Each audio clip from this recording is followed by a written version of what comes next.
महाराज जी, तो संत किसको माने?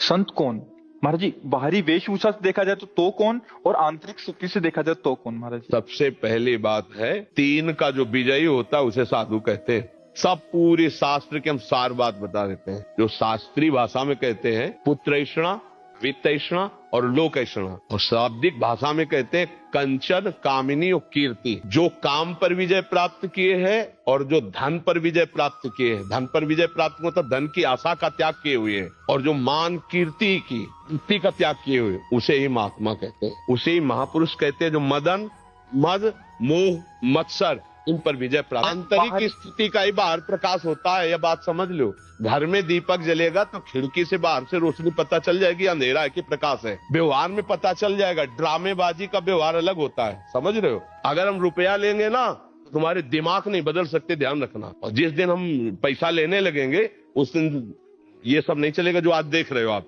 ये आज इसीलिए है बिल्कुल प्योर शुद्ध का, कोई भी मिलावट। हम आपको हलवा पूरी का प्रसाद नहीं दे सकते, हमारी क्षमता नहीं। हम आपको गुलाब जामुन का प्रसाद नहीं दे, हमारे यहाँ प्रसाद नहीं बटता कभी, क्योंकि है ही नहीं। तो बचे क्या? जो व्यवस्था है वो अपना किसी तरह उधर पोषण के, सब अपने धर्म से कार्य में लगे। महाराज जी, बाहरी वेश से जैसे आपने बोला, एक तो मुंडन और एक ये, तो क्या ये किसी गुरु द्वारा ही प्रदत्त होता है? गुरु प्रदत्त, बिना गुरु प्रदत्त सन्यास या वेश नहीं धारण किया जाता। आज सैकड़ों लोग बिना गुरु प्रदत्त धारण। हाँ, थोड़ा सा वैराग्य आया, थोड़ी दाढ़ी बढ़ गई, वैराग्य का तो आया नहीं, तो नहीं तो गुरु शरण में होगा। थोड़ा सा प्रमाद आया, कायरता आई, और भेष परिवर्तन कर लिया। माल छानने को मिलेगा, पूजने को मिलेगा, रुपया मिलेगा, उन्हीं से नौटंकी नाटक होता है। जब वैराग्य आता है तो फिर ये नहीं होता, फिर भगवत प्राप्ति की चाह होती है। फिर जो ये वैभव होता है वो आखिरी बात होती है। जब सिद्ध हो गया, भगवत प्राप्त हो गया, काम हो गया, तो भगवान जगत मंगल में उतार देते हैं।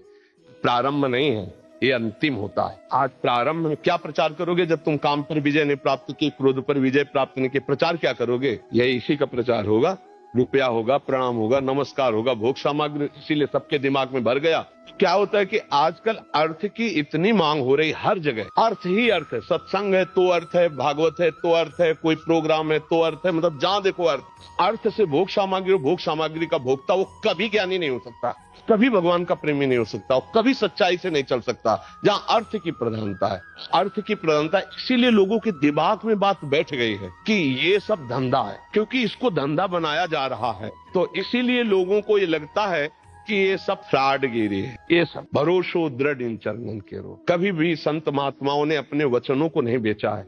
ये जीवन की धरोहर है, कल जगत कल्याण के लिए कि बेचने के लिए है। महाराज जी, एक और प्रश्न है, ये तो हो गया एक। महाराज जी, आज देख रहे हैं कि कोई भी किसी को भी बाबा जी बोलता रहता है। वो पैंट शर्ट डाला है, वो कुर्ता पजामा डाला है, हाँ, क्या है कि हो गए। उनकी मर्यादाओं को तो जानते नहीं है। संत किसी के आगे भी लगा है। हमारे यहाँ दिखाई देता है, कभी पैंट शर्ट में होते हो, कभी पूरे संत भगवा ऐसे धारण किए होते। ये सब नौटंकी नाटक संतों में नहीं होता प्रभु। एक गुरु मर्यादा होती है। जो गुरु ने लंगोटी लगा दी, जो गुरु ने भेष दिया, वो आजीवन उसको निर्वाह किया जाता। संत उसमें लंगोटी धारण करेगा? अरे बिना लंगोटी का कौपीनवंता खलु भाग्यवंता, संत की स्थिति ऐसे। अच्छा, गृहस्थ में जो संत होते हैं वो अपनी मर्यादा से होते हैं। पैजामा कुर्ता पहने, कंठी है, तिलक है, नाम जप है, वो अपनी मर्यादा से रहते हैं। तो जो मर्यादा आचार्य परंपरा से बनी उसका त्याग किए हुए जानते ही नहीं। एक हितधाम में लाल कपड़ा पहने हुए थे, तो उन्होंने प्रश्न किया, तो जब उन पर दृष्टि गई तो स्थिति कुछ थी नहीं। तो हमने कहा प्रश्न बहुत ऊंचाई कर रहे हो, कहां से संन्यास लिया है? बोले कहीं से नहीं, अपने मन से पहन लिया। तो अब क्या होता है कि भेष बनाने में कोई ज्यादा देर तो लगती नहीं। नीचे लाल पहन लो, ऊपर लाल पहन लो, नीचे पीला पहन लो, ऊपर पीला पहन लो, और जैसा मनावे वैसा तिलक लगा लो। कोई जानने वाला तो है नहीं कि आपके संप्रदाय का तिलक लगाएं, आप किस आचार्य से जुड़े हुए हैं। अब वो क्या है, वो जो कार्य करेंगे वो संसारिक कार्य करेंगे, और बेइज्जती होगी संतों की। ये देखो, ये अमुक बाबा, अब वो पैजामा कुर्ता पहने अमुक संत। यार, संत किसके आगे लगता है? आचार्य परंपरा से जुड़े हुए, वैराग्य दीक्षा लिए हुए, उनके आगे संत लगता था। भाई, ऐसे आचार्य, शास्त्री या ऐसे पदों से हम सम्मानित सबको किया गया, लेकिन संत शब्द लगा है आचार्य परंपरा से जो संत है। आज पैजामा कुर्ता पहने संत, पैंट शर्ट पहने संत, उल्टा सीधा बोल रहे हैं, बोले संत। अब लोगों की क्या समझ में आ गया? ये सब नौटंकी। ऐसा नहीं है, संत है, भगवान का मार्ग है, सच्चा भगवान का मार्ग है, पर वो बिना भगवान की कृपा के संतों का दर्शन या सानिध्य नहीं।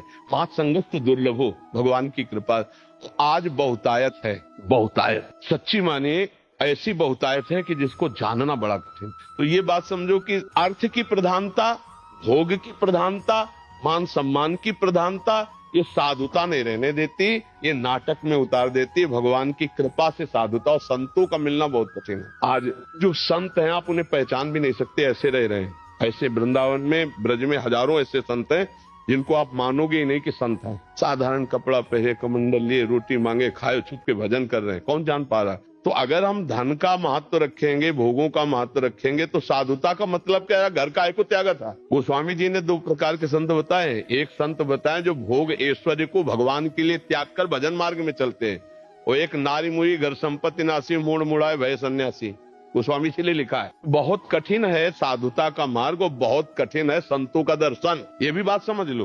भगवान की कृपा है तो साधु समागम मिल रहा है, और जितने दिन है उतने दिन ही मिल रहा है। ये बाजार है, उठ जाएगी, ज्यादा दिन नहीं रहेगी। पकड़ना है तो पकड़ ले, तो गाड़ी छूट जाएगी। महाराज जी, दो शब्दों में एक अंतिम इसका करेंगे। महाराज जी, हमारी श्रद्धा ना हो जाए इस वाक्य को पकड़ के, कोई सच्चे संत पे भी ऐसा आरोप या ऐसी भावना कर सकता है, उसके लिए एक साधारण जो भक्ति मार्ग से विलग भी है, जुड़ा है, वो कैसे निर्णय ले? देखो, संत की सबसे पहली पहचान है, हम जिसके पास बैठे, पहला काम हमारे हृदय में शीतलता आने लगेगी या जलन पैदा होगी। दो काम। अगर आप पापाचरण किए तो आपके अंदर जलन पैदा हो जाएगी, लगेगा मैंने बहुत बुरा किया, अब नहीं करूंगा। उसके पास बैठते ही, उसके वचन सुनते ही आपके अंदर खलबली पैदा हो जाएगी, यार बहुत गलती हुई, अब कसम खाता हूं ऐसा नहीं करूं। दूसरी बात, अगर थोड़ा भी साधन भजन शुरू है तो आपको ऐसा लगेगा, मैं देख तो पहली बार रहा हूं लेकिन ऐसा लग रहा है मैं इनसे बहुत बार मिल चुका हूं। ऐसा लगता है कोई अपने हैं, ऐसा लगता है कि मेरे अपने हैं, ऐसा वहां कोई संशय, कोई प्रश्नवाचक चिन्ह खड़ा ही नहीं हो सकता। जैसे सूर्य के सामने अंधेरा नहीं टिक सकता, ऐसे संत के सामने प्रश्नवाचक चिन्ह नहीं खड़ा हो सकता। कोई छल है क्या, कोई कपट है क्या, ऐसा आएगा ही नहीं। उनको देखते ही तुम्हारे हृदय में एक अद्भुत प्रियता और गलत कर्मों के प्रति एक अलौकिक जलन शुरू हो जाएगी, और आप निश्चित गलत कार्यों को छोड़ देंगे और अच्छे कार्य करने लगेंगे। ये सहज पहचान है। बकाया सोई जाने जे देव जनाई, वो संत अपने को जना दे या भगवान जला दे तो ही, नहीं तो कैसे जला जा सकता। हमारी सबसे अपनी तरफ से प्रार्थना है, हमको सबके प्रति भाव रखना है, पर जहां हमको गलत थोड़ा भी नजर आवे तो हम निंदा न करें, वहां से दूरी हट जाए, चाहे कोई भी हो। ये बात हमें ध्यान रखनी है। गलत का मतलब है जैसे चेष्टाएं बता देती है, आदमी की स्थिति बता देती है। देखो, चेष्टाएं छुपती नहीं हैं, और सब कोई जानता है कि गलत देखना, गलत छूना, गलत बोलना वो हरकत में समझ में आ जाता है। अगर कोई गलत है तो तुम्हारी तरफ देखने का ढंग, तुम्हारी तरफ बोलने का ढंग, तुम्हारी तरफ का जो उसका भाव है वो आपको बता देगा ये आदमी गलत है, चाहे वो किसी भी भेष में हो।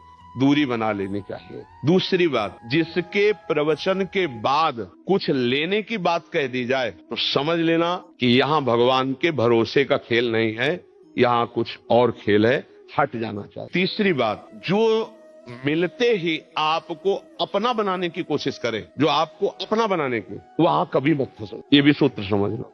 आप मिले, आपको इतना प्यार, इतनी क्यों आप उनकी मुट्ठी में आ जाएं, बिल्कुल नहीं आना, दूर हटके रहें। ये पक्का समझ लेना, संत कभी अपेक्षा नहीं रखते, वो निरपेक्ष रहते हैं।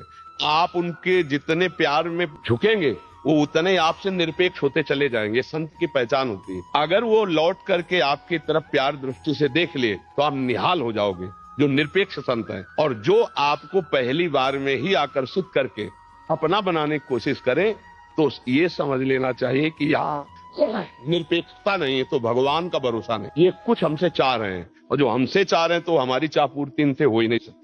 ये कुछ ऐसी बातें हैं पॉइंट की जिनको समझना चाहिए। अच्छा, जिस सत्संग में जाने के लिए, अध्यात्म सुनने के लिए पैसा लगे, उसमें तो कभी जाना ही नहीं, क्योंकि उसमें लाभ होगा ही नहीं आपको। क्योंकि अर्थ दे करके भगवान की चर्चा का लाभ नहीं मिल पाएगा। अध्यात्म कभी पैसे से नहीं बिकता, और पैसे से कभी अध्यात्म को खरीदा नहीं जा सकता। आज समाज अंधी होती चली जा रही है। हमारे रोग दूर होंगे भगवान नाम जप से, ना कि किसी की छूछा से। बात पक्की समझ लेना। महीना 2 महीना 4 महीना अगर भजन डट के किया हो तो चेहरा बता देता, बचपन से भगवान के मार्ग में रहे और ईमानदारी से भगवान के ही मार्ग में रहे, अपने जीवन की इन आंतरिक बातों को हमने देखा, उसका प्रभाव जो पड़ता है वो आप पर पड़ेगा। आप खुद देख रहे हो। अगर लाखों लोग मिल रहे हैं वो कह रहे हैं हमारा परिवर्तन हो रहा है, तो कोई हमारे प्रवचन में जादू नहीं है। ये प्रवचन सब जगह होते हैं, हम शास्त्र की बात कहते हैं। अंतर इतना है कि हम आपके कल्याण के लिए सिर्फ बोल रहे हैं, आपसे कुछ चाह नहीं रहे, इसलिए आपका परिवर्तन, अन्यथा नहीं। तो हमको ये बातें ध्यान रखने की कोई भी छूछा, कोई भी हवन, कोई भी जंतुर मंतुर तुम्हारे दुखों को नहीं मिटा सकता। रामकृष्ण परमहंस सिद्ध महापुरुष थे, गले में कैंसर था, आप विचार करके बताइए क्या उनके भजन में कमी थी, भगवत प्राप्त नहीं थे, क्या था? और आज तुम भरोसा करते हो छूछा का कि तुम किसी के पास चले गए, वो तुम्हें जंतुर दे देगा, तुम्हारे ऊपर हाथ फेर देगा, जाओ आशीर्वाद ठीक हो। क्या काहे को फंस रहे हो? नाम जप से सब ठीक हो जाए। नाम संकीर्तनम यस्य सर्व पाप प्रणाशनम। आप कह दो आप क्यों नहीं ठीक हो गए? क्योंकि इसको हम ठीक करना नहीं चाहते। अब हमारा समय आ रहा है श्री जी से जाने, श्री जी के समय का। अब इसका जो काम चल रहा है, वो प्रोसेस चल रहा है। जय दिन उनको जिलाना, तय दिन जिलाना, हमें श्री जी के पास जाना। इसको रख के हम क्या करेंगे? हमारी गाड़ी का काम था घर तक पहुंचा देना, गाड़ी घर तक पहुंच गई है, अब दरवाजे पर धुआं दे रही, अब आग लगे तो क्या? इस गाड़ी की हमें जरूरत नहीं, आप लोगों की सेवा के लिए श्री जी से रखे हुए। आज देखो एकदम घर जैसी वार्ता हुई उतर के, को व्यर्थ मत जाने देना। नाम जप करो और ढोंग और पाखंड से बचो। और ढोंग और पाखंड से जब आप लोग बचोगे तो कम होगा ढोंग पाखंड। आज सत्य को कोई नहीं समझ रहा। हाँ, ढोंग पाखंड में आप और उनका बढ़ावा हो रहा है। तो जब 100 लोग प्रणाम करेंगे ना, तो 50 उसमें अपने आप चले जाते हैं। और कि भाई कुछ तो है ना ये 100 लोग। नाम जप करो और जो दुख सुख आवे उसको भोगो। शरीर रोगी है तो अस्पताल जाओ। अध्यात्म के लिए साधु महात्मा का संग करो और धन कमाने के लिए धर्म पूर्वक कर्तव्य कर्म करो। किसी के आशीर्वाद से धन नहीं आता, जिसे कहते हैं ना, उनसे आशीर्वाद मिल जाएगा तो धन आ जाएगा। तुमसे पैसा क्यों लेते हो? अपने ऊपर आशीर्वाद दे लो, खुद धनी हो जाए। तो इन बातों को समझो और पाखंड का विरोध अंदर से रखो। हम संग नहीं करेंगे ऐसे पाखंड। तो आज हमारे भारत में जो उपहास हो रहा है संतों का, जो